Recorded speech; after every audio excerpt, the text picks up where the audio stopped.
오늘 여러분과 함께 슬기로운 금연생활이라는 제목으로 함께 교육을 진행할 이선영 강사입니다. 반갑습니다. 자, 친구들 혹시 담배에 대해서 어떻게 생각을 하고 있나요? 기호식품이라고 생각하고 있나요? 기호품이라고 생각하나요? 내가 피고 싶으면 피고 안 피고 싶으면 안 피는 거야 라고 생각을 하나요? 혹시 담배를 피울 계획 있나요? 혹시 담배를 피고 있나요? 오늘 선생님의 강의를 한번 듣고 다시 생각을 해보면 좋겠습니다. 자, 그러면 시작을 해볼게요. 담배는 어떻게 처음에 발견이 됐냐? 원래는 이 담배를 인디언들이 재배를 해서 피우기 시작을 했습니다. 처음에는 만병통치약으로 생각을 했어요. 뭔가 효능이 있다고 생각을 한 거죠. 담배를 피우게 되면 기분이 좋아지고 몽롱해지는 그런 점들이 있거든요. 이런 점들로 인해서 인디언들은 처음에는 의식을 할 때 사용을 했다고 합니다. 이것을 콜럼버스가 신대륙을 발견하면서 이 담배를 갖고 오게 된 거죠. 그러면서 전 세계로 퍼지기 시작을 했습니다. 16세기 말 프랑스 외교관이었던, 자, 잘 보세요. 이게 마지막에 퀴즈로 나오는데 꼭 선생님이 얘기한 것처럼 퀴즈를 맞추셔야 돼요. 16세기 말 프랑스 외교관 장 니코니가 처음으로 약초로 재배를 하기 시작했다고 해요. 그래서 이게 약의 효능이 있는 거야 라고 해서 포르투갈에 가서 이거를 보고 프랑스로 갖고 와서 재배를 하기 시작했다고 합니다. 그래서 이것을 나중에 장 니코가 처음으로 발견을 했다라고 해서 니코틴이라고 이 성분을 붙이게 되었다고 합니다. 기억을 해주시면 좋을 것 같아요. 우리나라에는 언제 들어왔냐면요. 임진왜란 때 일본으로부터 유래가 됐다고 합니다. 그리고 이수광의 지봉유설이라는 책에 보면 남영초다 이렇게 되어 있습니다. 이것은 무슨 뜻이냐? 남쪽에서 온 신령한 풀이다 라는 뜻입니다. 왜 그랬을까요? 네, 우리나라에도 마찬가지로 약으로 사용을 했기 때문이죠. 그래서 하멜 표류기 같은 데 보면은 조선에는 남녀노소 누구나 담배를 피우고 있다라고 기록이 되어 있습니다. 우리나라도요, 처음에는 이것을 담배를 보급을 많이 했었어요. 그래서 군대에 가면은요, 군용 담배를 막 무료로 나눠주고 이렇게도 했답니다. 그리고 한동안은 담배에 붙은 세금 때문에 세금을 많이 걷기 위해서 이 담배를 막 많이 피워라 이렇게 권장을 하던 시기도 있었습니다. 담배값에 경고문이 붙기 시작한 게 바로 1989년부터라고 합니다. 어떤 유해 성분이 들어있는지 알 수가 없습니다. 그러나 지금까지 밝혀진 거로는 한 4,700여 종의 유해 물질이 들어있다라고 밝혀진 게 있죠. 그러면은 이 유해 물질들에 대해서 하나씩 살펴보도록 하겠습니다. 자, 대표적인 유해 물질은 일산화탄소를 이야기를 할 수가 있습니다. 일산화탄소는 뭐냐? 연탄가스, 가스 중독 이럴 때 많이 나오는 물질입니다. 이 일산화탄소가 담배 연기 속에 들어있다는 거예요. 이 일산화탄소가 담배 연기 속에 들어있어서 우리 몸에 일산화탄소 농도를 높게 만드는 거죠. 근데 선생님, 일산화탄소랑 산소랑 같이 있는데 왜 일산화탄소를 더 빨아들이는 거예요? 이렇게 생각할 수 있죠. 일산화탄소가 산소보다 혈액과 친해요. 그래서 혈액에 더 잘 붙는 거죠. 똑같이 산소와 일산화탄소가 있어도 우리 혈액은 일산화탄소를 더 많이 빨아들이기 때문에 저산소증으로 입술이 파래지는 청색증이 나타나기도 합니다. 그래서 일산화탄소가 많은 담배를 많이 피우게 되면 당연히 저산소증이 올 수가 있습니다. 그래서 두통 이런 것들이 생기게 되는 겁니다. 그리고 또 어떤 것들이 있을까요? 비닐 클로라이드라는 물질이 있네요. 이것은 플라스틱을 만드는 원료입니다. 왜 이 물질이 들어갔느냐? 옛날 담배는요, 곰방대 같은 긴 곳에 담배 잎을 말린 것을 이렇게 넣어가지고 태우기도 했죠. 옛날 담배는 이렇게 종이에 말아서 피는 담배였어요. 실제로도 종이 느낌이 더 강했죠. 근데 지금의 담배는 약간 매끌매끌한 그런 느낌이에요. 이러다 보니까 이것을 매끌매끌하게 만들기 위해서는 당연히 비닐 종류가 들어가게 되겠죠. 그리고 필터도 뭐예요? 필터도 스티로폼 같은 물질이죠. 이런 것들이 들어있기 때문에 비닐 클로라이드 물질이 당연히 들어갈 수밖에 없어요. 여러분 생각해 보세요. 전자레인지에 누가 플라스틱 용기를 넣고 돌리는 사람 있나요? 우리 이것이 몸에 나쁘다는 걸 알고 있기 때문에 아무도 이렇게 사용하지 않습니다. 하지만 담배는 어떻게 되나요? 뜨거운 연기가 이 필터를 통해서 우리 입으로 들어오게 되죠.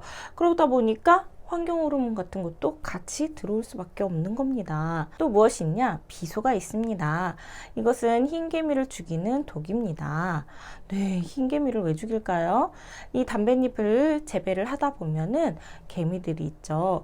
우리 정글의 법칙 보신 친구들은 생각이 날 거예요. 김병만 족장이 정글에 가면은 그 막 무서운 개미들이 막 엄청나게 따갑고 막 이런 개미들이 그 부족원들을 막 공격하기도 하잖아요.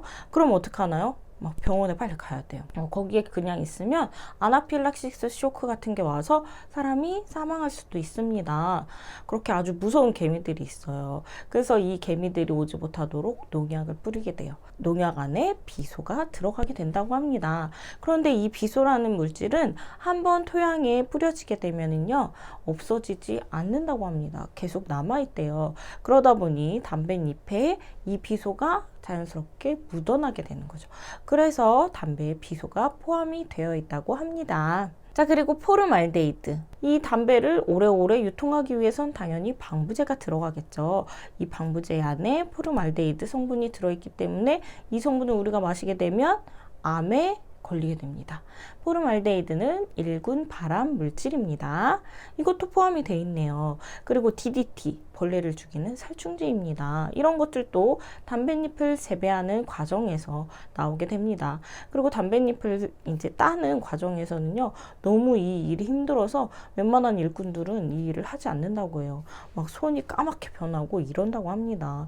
그래서 너무 힘들대요. 그 정도로 우리 담뱃잎이 우리 몸에 안 좋다는 거는 이런 재배하는 과정에서도 나타나게 됩니다. 네, 여기서 청산가리라는 물질이 나옵니다. 우리가 알고 있죠. 독극물이라고 알고 있습니다. 그쵸? 사람을 독살할 때 사용되는 물질이기도 합니다. 이 청산가리가 담배에 포함되어 있냐? 그것이 아니고요. 청산가리가 산과 만났을 때 시화나 수소라는 게 나옵니다. 이것은 아우슈비츠 수용소에서 가스 실험으로 사용되었던 그 가스입니다. 이 가스를 마시게 되면 사람이 서서히 숨을 쉬지 못해서 사망을 한다는 거죠. 옛날에는 꿩을 잡을 때 사용을 하기도 했습니다. 이렇게 꿩에 먹인 콩을 반을 갈라서요, 그 가운데를 뿅 파요. 그리고 거기다가 청산가리를 아주 소량을 넣습니다. 그리고 뿌려놓으면 그걸 누가 먹죠? 꿩이 먹겠죠. 그래서 꿩이 먹고 죽겠죠. 그 죽은 꿩을 사람이 먹고 죽게 되었어요. 그래서 더 이상 청산가리를 꿩의 먹이로, 꿩을 잡는 목적으로 사용하지 않게 되었습니다. 네, 그리고 일반인들조차도 이제는 청산가리를 마음대로 살 수가 없어요. 이거는 정말 극소량으로도 사람이 사망할 수 있기 때문입니다. 이 청산가리가 담배에 포함된 게 아니라 시화나 수소가 담배 연기에 있다는 거죠. 이 담배 연기를 들이마시는 사람과 이 담배 연기가 나와서 2차 흡연을 하는 사람, 간접 흡연을 하는 사람, 이 사람까지도 피해를 입게 되는 겁니다. 아셨죠? 자, 담배의 대표적인 물질, 니코틴이죠. 니코틴은 어떤 효과가 있냐면요, 극소량이 들어왔을 때는 각성 효과가 있습니다. 각성 효과가 어떤 거냐면요, 여러분 공부가 막 안 되고 막 뭔가 잠이 올 것 같아. 그러면 뭘 마시죠? 커피를 마시죠. 이 커피에는 카페인이 들어있습니다. 이 카페인이 우리 몸에 들어가게 되면 각성 효과가 일어나게 됩니다. 그 각성 효과로 인해서 우리가 잠을 자지 않고 공부를 하게 된다는 거죠. 하지만 이 커피도 너무 청소년들이 많이 마시게 되면 성장에 방해가 된다고 우리 알고 있죠. 그래서 이 니코틴이 소량으로 들어갔을 때는 이런 각성 효과를 나타내기도 합니다. 하지만 이 효과가 얼마나 갈까요? 굉장히 짧습니다. 니코틴이 뇌에 도달하는 시간은 7초밖에 걸리지 않습니다. 니코틴의 효과가 몇 분이 가냐? 30분밖에 가지 않는다고 합니다. 그러니까 한두 시간이 지나면 다시 니코틴이 필요하게 되는 거죠. 그래서 중독성이 강하다라고 합니다. 자, 그리고 이것이 대량으로 더 많은 과량으로 우리 몸에 들어갔을 때는 어떻게 되냐?